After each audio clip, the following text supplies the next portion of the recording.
और इसी बीच एक बड़ी खबर आ रही है गोवा से। गोवा में कांग्रेस को बड़ा झटका लगा है। कांग्रेस के 8 विधायक बीजेपी में शामिल हो गए हैं। 11 में से 8 विधायक बीजेपी में शामिल हो गए हैं। कांग्रेस के लिए एक बड़ा झटका, ये ब्रेकिंग न्यूज दे रहे हैं आपको। गोवा में कांग्रेस के लिए बुरी खबर है, क्योंकि आंकड़े की अगर हम बात करें, गोवा में कांग्रेस के पास 11 सीटें हैं। 11 में से 8 विधायकों का बीजेपी में शामिल होना कांग्रेस के लिए एक बड़ा झटका। कांग्रेस के 8 विधायक बीजेपी में शामिल हो गए हैं। बड़ी खबर अपने दर्शकों को दे रहे हैं। गोवा से कांग्रेस के लिए एक दुखद खबर है। कांग्रेस के 8 विधायक बीजेपी में शामिल हो गए हैं। ये बड़ी अपडेट, कौन कौन से वो विधायक हैं वो भी हम आपको बताएंगे, लेकिन फिलहाल के लिए ये कांग्रेस के लिए बड़ी खबर है। एक बड़ा झटका है कि 8 विधायक बीजेपी में शामिल हो गए हैं। अगर हम सीटों की संख्या की बात करें तो बीजेपी के पास गोवा में 20 सीटें हैं और कांग्रेस के पास 11 सीटें हैं, और 11 में से 8 विधायक अब बीजेपी के पाले में आ चुके हैं। ये बड़ी अपडेट, ये ब्रेकिंग न्यूज दे रहे हैं। गोवा में कांग्रेस के लिए एक बड़ा झटका, क्योंकि पिछले काफी दिनों से हम देख रहे थे कहीं ना कहीं जो अंदरूनी कलह की बात है वो भी सामने आ रही थी, और कई विधायक नाराज दिखाई दे रहे थे कांग्रेस आलाकमान से।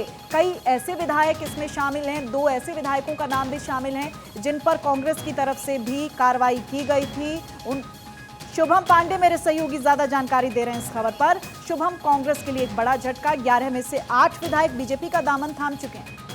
बिल्कुल बहुत बड़ी खबर है, क्योंकि जिस तरह से कांग्रेस में इस वक्त भारत जोड़ो यात्रा पूरे देश भर से चल रही है, ऐसे में गोवा से जिस तरीके से 8 विधायकों का टूटकर बीजेपी में जाना, तो कहीं न कहीं कांग्रेस के लिए बहुत दुखद की खबर, क्योंकि पिछले कुछ दिनों से ये विधायक लगातार बीजेपी के नेताओं से संपर्क कर रहे थे कि उन्हें पार्टी में किस तरह से लिया जाए, और आखिरकार उस पर मुहर लग चुकी। जो 8 विधायक, उसमें दिगंबर कामत, माइकल लोबो, दिलाला लोबो, केदार नाइक, राजेश फलदेसाई, अलकेश सिकेरा, रोडान फर्नांडिस, संकल्प आमोदकर, ये जो विधायक हैं ये जो है आज बीजेपी का दामन थामेंगे। कहीं न कहीं जिस तरह से कांग्रेस के पिछले कुछ दिनों से नाराज चल रहे थे, जब भी चुनाव जब मार्च में नतीजे आए थे गोवा में, जब बीजेपी का कमल का फूल वहां पर खिला था, उसके बाद से ये लगातार कोशिश कर रहे थे कि किस तरह से दल बदला जाए, और आखिरकार आज वो होते हुए दिखाई दे रहा है। जी ठीक है शुभम, एक बार अपने दर्शकों को हम वो नाम भी बता देते हैं जो फिलहाल अब कांग्रेस का हिस्सा नहीं है, जिसमें केदार नायक का नाम शामिल है, डी लोबो का नाम शामिल है,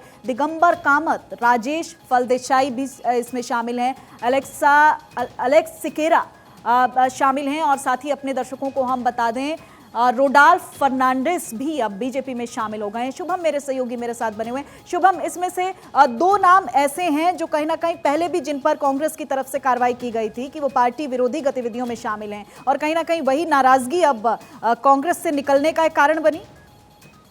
बिल्कुल जग जाहिर है, जिस तरीके से ये इन दोनों के ऊपर आरोप लगे थे कि पार्टी के खिलाफ बात कर रहे हैं और लगातार बीजेपी के नेताओं से संपर्क साध रहे हैं, तो आज होते हुए ऐसा होते हुए दिखाई दे रहा है कि ये नेता अब बीजेपी का दामन जो है थामने जा रहे हैं। जिस पार्टी ने इन्हें जब इससे पहले जब कांग्रेस की सरकार थी तब इन्हें इनमें से कई लोगों को मंत्री बनाया गया था, लेकिन जब कांग्रेस की सरकार वहां जा चुकी है और बीजेपी शासित जो है प्रदेश बन चुका है, तो ऐसे में अब ये विधायकों की लगातार कोशिश की तरफ से दल बदला जाए। शुभम, आप इस पर और जानकारी जुटाइएगा, हम लगातार आपसे अपडेट लेते रहेंगे।